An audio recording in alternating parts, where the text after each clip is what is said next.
Espero que vocês estejam bem. Hoje, pessoal, nós estamos iniciando o ano, esse ano letivo de 2021, com o assunto de biologia. Então, meu nome é Bruno Tavares, sou professor de biologia aqui da Escola José Matias Sampaio. E vamos dar início, pessoal, ao assunto do módulo 1 do livro de biologia de Amabis, certo? A natureza da vida, capítulo 1, biologia, ciência e vida. Então nós vamos pegar o tópico 1.1, que fala sobre os fundamentos do pensamento científico e como surgiu a biologia. Isso está na página 13, tá certo? Então, sem perder tempo, bora lá! Pessoal, eu peguei essa pequena charge, para a gente trabalhar um pouco do que o livro começa a trabalhar sobre o tema a humanidade e a ciência. E um pouco do assunto que tinha do livro, eu atualizei e achei interessante essa pequena charge que mostra o pensamento das pessoas em relação à ciência um tempo atrás e hoje em dia. Ou seja, quando a gente era criança, a gente sempre pensava em como vai ser 2020, Isso, vamos dizer, no meu tempo, quando eu era criança. E as de hoje, como vai ser daqui a 2000, como vai ser daqui a 2040, 2050. Então, são pensamentos a longo prazo sobre o que a ciência vai fazer pela humanidade. E essa charge começa com o presidente, sem comparações, que, até porque é bem antiga essa charge, que mostra, que pergunta sobre o que a ciência anda fazendo e por que ele não encontra o que ele queria quando era criança. Esse pensamento que eu acabei de falar. Ele fala com o chefe de pesquisa, perguntando sobre os carros voadores, cadê os alienígenas, os clones, os robôs, por toda parte. Já chegamos em 2021 e eu não vejo nada disso lá fora, cadê? Cadê o que a ciência prometeu? E ele faz uma pequena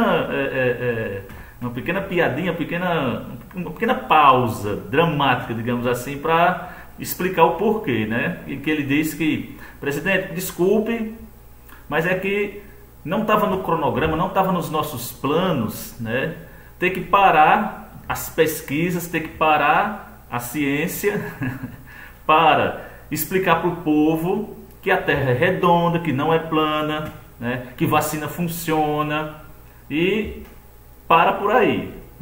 Então, é uma pequena reflexão sobre o que nós temos sobre a ciência, principalmente hoje, depois dessa pandemia. Nós temos um novo olhar sobre a ciência, nós temos uma nova visão, uma nova perspectiva e aí uma nova, digamos assim, esperança, jogando todas as fichas agora numa coisa na ciência que ela já é desse jeito, sempre foi, de certa forma, procurando o melhor para a humanidade.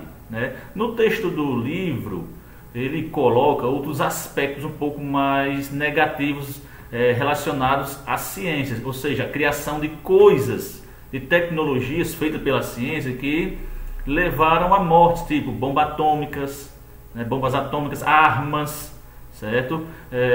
Uso de micro-organismos como bombas biológicas, uma arma biológica que pode levar à morte de milhões de pessoas, tal. E ele comenta muito disso, que a ciência só traz aspectos negativos, A ciência fez muita coisa ruim pela humanidade e nós não olha a contrapartida, Tudo que a ciência fez de bem para a humanidade nesses, 500 anos, vou botar pouco aqui, em relação a descobertas de curas, a criação das vacinas, a descoberta de várias tecnologias, o aperfeiçoamento celular, as coisas básicas da vida, que elas estão ali e que foram a ciência que ajudou a desenvolver. Então, tem o lado positivo, tem o lado negativo, como qualquer coisa na nossa vida.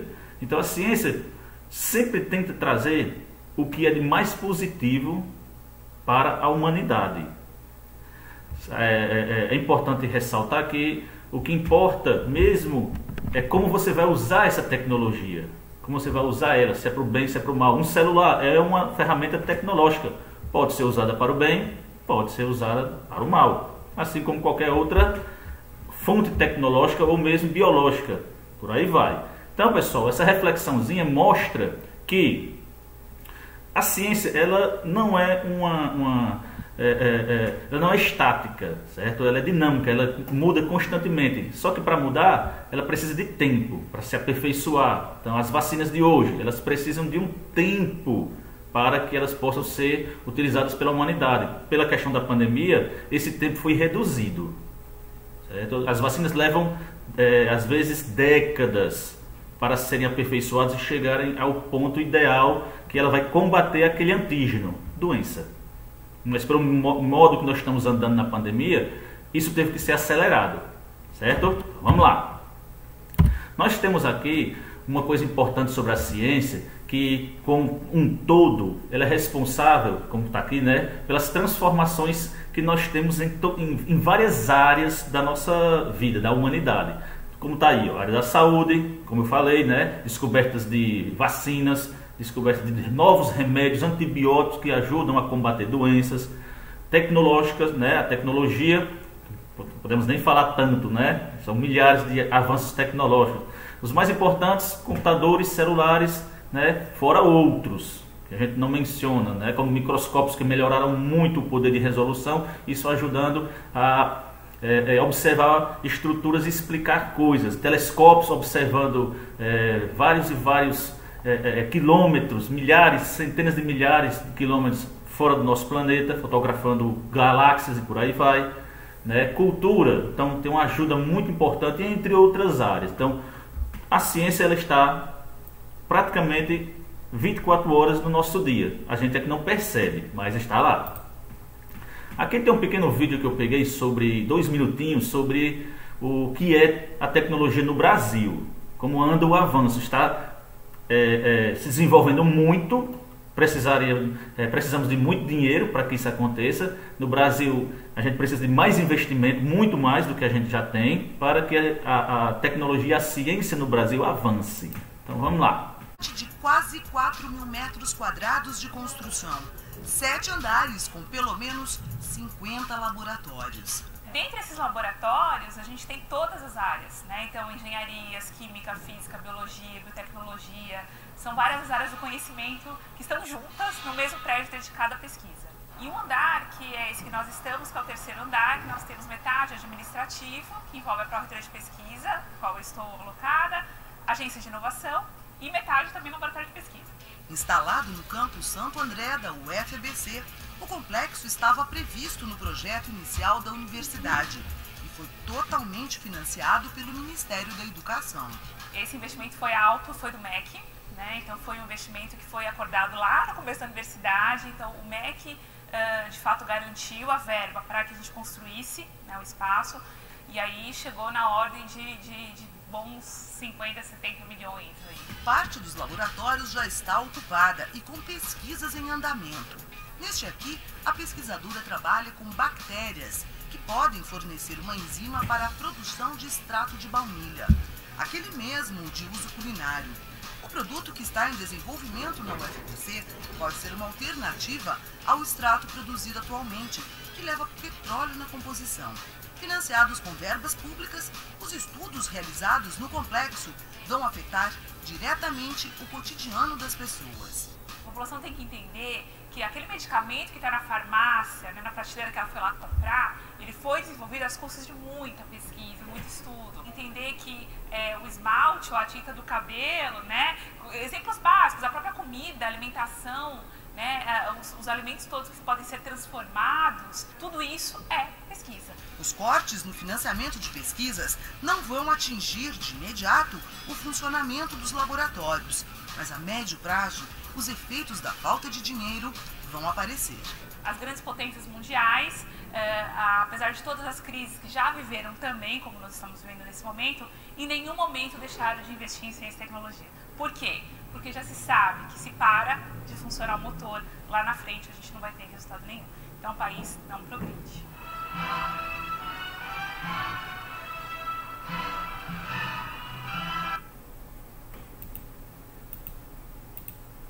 E aí, né? Deu para notar um pouquinho do que nós precisamos avançar para termos mais desenvolvimento tecnológico no Brasil, né? Dentro da ciência. E em cima disso, a gente vê o que é ciência, né? A gente vê muito se falar, mas o que é que ela é a miúde, né? O que é que ela tem como ponto principal. Então, pessoal, a ciência ela é um sistema, podemos dizer, método, né? Em que se tenta explicar certos fenômenos naturais, certo? Lembrando que a ciência não explica fenômenos sobrenaturais. A questão de alma, espírito, não entra, né? Porque não tem como fazer experimentação. Então, esse aspecto sobrenatural, né, pós-vida, a ciência para nesse momento em que a pessoa ou o organismo falece, morre. Parou a ciência a partir daí. Né? A partir daí vai ser só o processo de decomposição, volta dos nutrientes, dos minerais para o solo. Mas a questão do pensamento espiritual já não entra dentro das investigações que a ciência faz. Então, como está sendo colocado aqui, é um método de investigação, é você ver a natureza, você observar a natureza, analisar a natureza, certo? Os fenômenos que acontecem na natureza, no nosso planeta, com o objetivo de fornecer, como está aí, explicações. Por que é que aquilo acontece daquela forma? É isso que a ciência se preocupa, busca, e através disso desenvolver ferramentas tecnológicas que possam aprimorar, melhorar o estilo de vida, melhorar a condição humana, né? Isso é o importante, isso é o ponto-chave da ciência, é um método investigativo e de aperfeiçoamento, sempre buscando pontos de natureza, fenômenos naturais. Então eu tenho aqui, pessoal, como é feito isso. Então, observar situações, certo, que, vamos dizer, não se sabe como acontecem e tentar explicar. Então, o primeiro ponto da ciência é identificar o objeto, o fato, o fenômeno. Então, é muito comum na ciência o uso dessa palavra, fato. É um fato, é muito voltado para o dia a dia de um acontecimento, certo? Mas na ciência, o fato não é o acontecimento, é o objeto, certo? Você pegar uma pedra e soltar, essa pedra cai. Isso é um fato, a pedra cai. A pedra vai junto ao solo. Nós chamamos isso de fato. O que leva ela a cair, aí é outra história, certo? Mas o fato é aquele objeto ou aquele fenômeno natural, certo? Você colocar uma pedra e um isopor na água. Um vai afundar e outro vai flutuar, certo? É um fato. A pedra afunda, o isopor flutua. Isso é um fato. Por quê? Aí, como eu disse, é outra história. Então, fato é um objeto ou fenômeno natural. Bem simples. Hipótese. Aí eu coloquei esse detalhezinho aqui. O livro não coloca, mas eu gosto de colocar para facilitar. Hipótese é um palpite seu. É um palpite de por que a pedra cai, por que o isopor flutua. Só que esse palpite seu pode estar certo, pode estar errado. Então você tem que provar. Não é só falar. Na ciência você tem que provar sua hipótese. Provar seu palpite de por que aquilo flutua, por que aquilo afunda. Então, são tentativas de explicar o motivo de como as coisas funcionam, ou de como elas não funcionam, por que aquilo não funciona, por que aquilo não faz aquilo contrário, ou seja, um objeto, a pedra era para cair e subiu, ou o contrário, né? Isso aí é uma tentativa, é uma explicação sua, uma tentativa de explicar como as coisas funcionam. Então eu chamo isso de hipótese, palpite, tá certo? Fato é uma coisa, hipótese é outra. Para que você tenha respaldo na sua resposta, na sua explicação, a pedra cai por isso, por isso, por isso, por isso, então você tem que mostrar, você tem que fazer experimentos.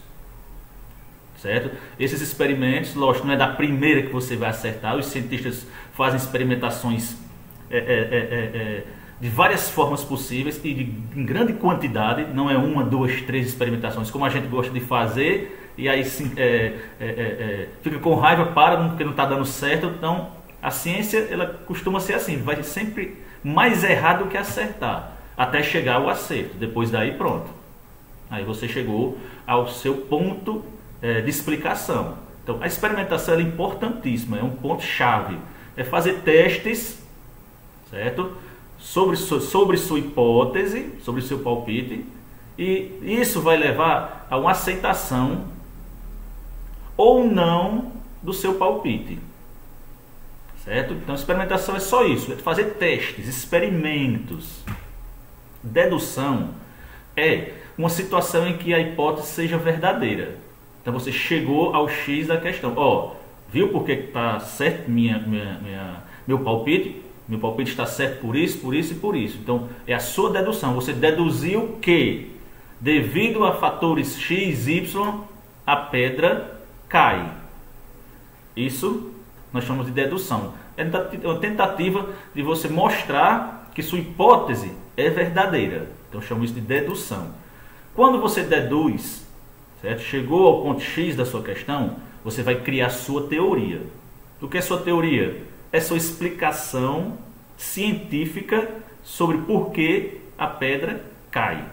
Então eu tenho chamado teoria, eu chamo isso de teoria, é a ideia ampla para explicar, eu botei até entre parênteses, como as coisas, ou seja, como os fenômenos naturais funcionam, ou não. É sempre uma tentativa de explicar, é uma explicação, não é nem uma tentativa, é uma explicação científica de como as coisas funcionam. Então eu chamo isso de teoria. Todas essas palavras que estão em negrito, preto, são terminologias do pensamento científico e são umas diferentes da outra. Não são sinônimos. Fato e teoria é a mesma coisa? Não. Hipótese, teoria, não. Dedução, não. Cada um tem a sua explicação. Vamos fazer um exemplo aqui, viu? Você chega em casa, certo? Senta na poltrona, depois de um dia de escola, vai assistiu o seu programa favorito, pegou o controle, apertou, televisão não ligou, certo? A televisão não funcionou. Por quê? Então você pode fazer aqui um pensamento científico em cima desta situação, deste fato.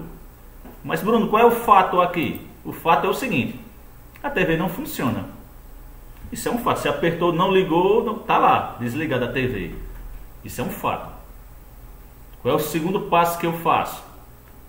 É dar meus palpites. Estou lá sentado e começo a pensar. O que é que pode ter provocado isso? Por que a televisão não ligou? Então eu vou começar a dar meus palpites. Eu posso colocar um palpite simples. Será que faltou energia?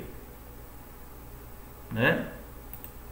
Ou o cabo da TV está desligado? Né? A mãe da gente foi lá fazer uma limpeza, tirou o cabo da tomada, mas esqueceu de ligar. Pode ser uma hipótese, pode ser. O controle remoto, né? Está sem pilha? Ou as pilhas fracas? Ou as pilhas descarregadas? Ou o controle quebrado? Pode ser. A TV queimou? Outro palpite. Então eu tenho aqui as hipóteses, eu tenho aqui os palpites. Qual desses palpites pode estar correto? Então só tem um jeito de saber. Fazendo o quê? A experimentação. Então, qual é a experimentação que eu posso fazer na primeira hipótese? Eu ir lá na tomada da luz da casa, ligar. Se acendeu, então não é falta de energia. Essa hipótese a gente exclui, porque tem eletricidade na casa. O cabo desligado? Então você vai lá, atrás da TV, olha, não, o cabo está na tomada. Então já excluo essa hipótese. Controle. Eu olho lá o controle remoto, abro, as pilhas estão lá, aí eu pego essas pilhas, testo em um brinquedo, o brinquedo funcionou. Então não é as pilhas. Quarta hipótese. Talvez, né? Talvez não, com certeza a TV queimou, quebrou alguma coisa da TV, alguma coisa aqui dentro não está funcionando. Isso é experimentação. Colocar as hipóteses, os palpites em prática. Então aqui você você teve um pensamento científico, sem notar às vezes, né? Em casa a gente faz isso muito, em que a dedução, depois de você refutar esses três, você excluir esses três, só sobrou esse. Sua dedução é que a televisão não funciona porque está queimada, certo? Devido a ter energia na casa, o cabo está ligado, as pilhas estarem carregadas. Isso é sua dedução. Sua teoria é você explicar, depois de levar no conserto, de que depois de ver que para a casa ter energia, a televisão está ligada no cabo, o controle está com pilhas, você levou a televisão ao técnico e o técnico viu que tinha queimado algum fusível da TV. Isso é a sua teoria, a explicação do porquê a TV não ligava, não funcionava. Isso é um fundamento muito comum nas ciências. Então imagine isso aí voltado para todo o cenário mundial, todo o cenário científico, né, do nosso planeta. Por fim, pessoal, a gente tem um pequeno textozinho que fala sobre uma diferença que existe muito grande e que as pessoas acabam colocando como sinônimos sobre teoria e fato, certo? Sobre hipótese e teoria. Então misturando aquelas palavras. Então a mais comum que se tem é as pessoas misturarem o fato, o objeto, com a explicação, certo? Achar que fato e teoria são coisas iguais. Então isso é muito comum na ciência. Então vocês têm que tomar muito cuidado sobre aquelas palavras que eu coloquei, sobre o significado de cada uma. Todas elas têm o seu significado, não são iguais. Então esse paleontólogo aqui, esse cientista americano chamado Stephen Gould, ele é uma das pessoas que tem um grande respaldo no meio científico, né? Ele é reconhecido internacionalmente e que tem vários artigos publicados sobre a questão da descoberta de fósseis. E uma das coisas que caía muito na vida dele, de tentar explicar, tanto nas aulas e tudo mais, era que as pessoas misturavam fato e teoria, né? O fato é alguma coisa concreta, certo? Teoria é a sua tentativa científica de explicar aquilo. Então o fato e a teoria, o fato não fica esperando a teoria acontecer. Então você tá lá, você soltou a pedra. A pedra não fica flutuando, esperando a humanidade decidir se a gravidade funciona ou não funciona. Se a gravidade está lá ou não está lá. Não fica esperando a teoria. O fato é isso, a pedra cai. Se a teoria não fosse, nós não tivéssemos descoberto a teoria da gravidade, o porquê disso funcionar, né, da pedra cair, até hoje a pedra estaria caindo. Ela não vai esperar que a gente descubra o que faz ela cair. Isso aí é o fato. Muitas pessoas confundem as duas coisas, misturam, tá certo? Pessoal, a gente tem aqui o link, ó, quem não fez a atividade, né, clica lá, vai fazer. Então, 4 perguntinhas bem simples sobre isso que a gente acabou de falar e me manda. Pessoal, até a próxima e valeu. Tchau.